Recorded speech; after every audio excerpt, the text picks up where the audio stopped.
Hey there horror fans, how's it going? I'm your host Douglas here at Drowned Boy Productions, bringing you another Screaming Ghostface Collector's video.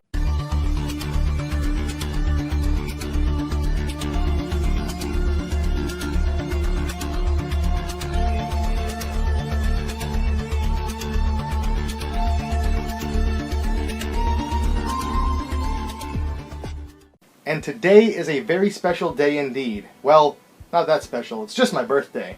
But I do have something very special to share with you all. This is something that I picked up for myself as a birthday gift, and it's something I've been after for quite a while. I know that's typically the way we start most of these, right? Today we're only going to be taking a look at one new mask to enter the collection, but it is absolutely one of the most important ones to add, and a very, very hard one to come across. This is a mask that I have owned before, but I've never owned one tagged. And the one that I did own was one of my favorites when I had it, and I really regretted selling it. And I've tried to obtain that one, or even another one of these, for quite a while. But they are absolutely one of the most elusive masks. And for that reason, and the fact that they're one of the most well-produced Ghostface masks, they are for sure one of the most sought after. Here we have the HHN Ghostface. This one in particular, however, is the store version.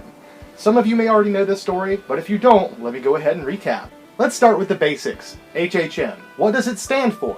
Well, it stands for Halloween Horror Nights. And if you don't know what Halloween Horror Nights is, it's a pretty awesome Halloween-themed event that is put on every single year in the Universal Parks. Every year has a theme, or sometimes there's multiple themes, but they almost always have some sort of licensed house or maze. I know they've had Jason, Freddy, Michael, Leatherface, I think Jigsaw, many other original characters, and of course, one year in particular, 2011, due to the release of Scream 4, they decided to add Ghostface to that roster. And Ghostface kind of had its own maze, but more so, it was like a terror tram ride, if I recall. There are videos of the Screaming Ghostface stuff on YouTube, and if I can remember, I'll put a link in the description down below.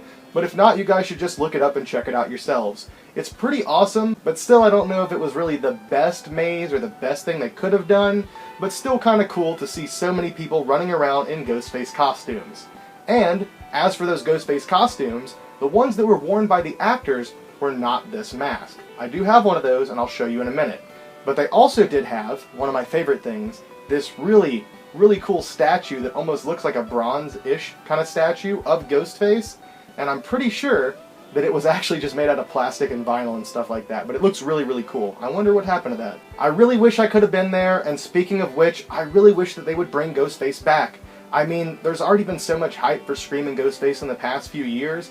I thought for sure last year that we were going to get it. There was even that one teaser that got posted that kind of seemed like they were going to have Scream as a haunt or a maze again, but no such luck. But with the release of Scream 6 coming soon, I'm really hoping that they will strike while the iron is hot and finally give us a Ghostface maze. And if they don't already have that in the works, maybe you guys can go comment and let them know that you're interested in seeing Ghostface come back. Let them hear your voice. Let them know that Ghostface needs to live again. But yeah, while touring the park and walking around, maybe right before you leave, or maybe when you first get there, you decide to check out the gift shop.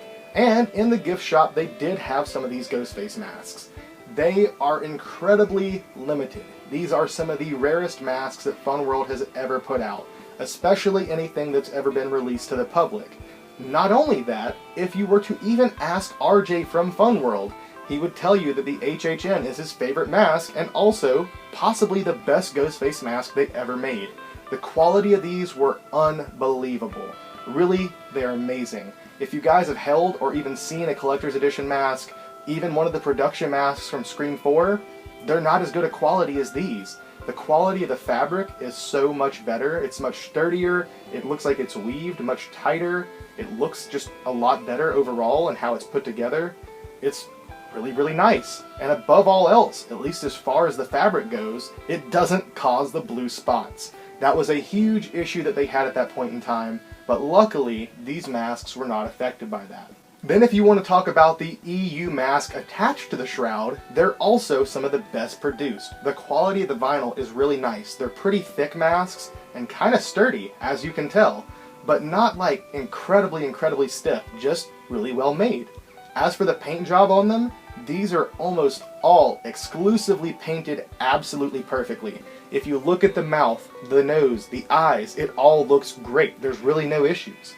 They also did go with the matte paint for these, and I know that's kind of a minor thing to most people, but for anyone trying to film these masks, photograph these masks, it's usually much better to kind of have the matte mouth and eyes and nose over the glossy look. As for the tags themselves, they are pretty basic. I really wish that they would have had some special tag or some special wording on it saying Halloween Horror Nights Exclusive Collector's Edition, something like that. But unfortunately, they are tagged just like a regular, standard Collector's Edition mask. As for the manufacturing dates on these, they are April to June 2011. That's one of the best ways you can try to identify one of these, is if it's tagged, you can check the manufacturing dates. But those manufacturing dates do not mean that it is an HHN. It's really, really difficult to tell from pictures and videos. I'm going to go ahead and tell you all. Honestly, it's really difficult. So I don't know if there's much I can show you that would really help. But the shroud is supposed to be a little bit longer than your standard Collector's Edition masks, and overall, the main way that you're going to be able to tell is by looking at the quality of eye, nose, mouth paint, if it has any blue dots, the quality of the shroud as well, what kind of condition it's in. And this one's pretty great. Other than the tag being bent, it's pretty much an absolutely perfect mask, and I'm extremely happy to finally have one of these. As I stated before, I did own one prior, and they are absolutely amazing. Once I show you guys the glow on this, because that's not something we do very often, many times we will skip showing any light out type effects because it's kind of hard to capture on camera. With this one, I don't think it's going to be that difficult. The glow on these, at least as far as I can recall, are immaculate. They're one of the best glowing masks out of anything in this room, guaranteed. And I think I almost forgot to properly thank the person that sold this to me. This was sold to me by Anthony Parker. He messaged me and told me he was selling one of these, asked if I was interested, and I'm super happy he did because of course I was. And I also have to give a thank you to Samir Ghazi because he was initially offered this mask and totally could have bought it. But instead, he passed on it and said, look, offer it to Doug, I know he's looking for one. And I'm glad he did because, man, this has been really difficult to track down. As I mentioned, we would talk about the actor mask a little bit as well. This is my actor mask. Essentially, they're pretty much the same. The quality of the fabric, still fantastic between both. Quality of the vinyl and the paint, still pretty immaculate.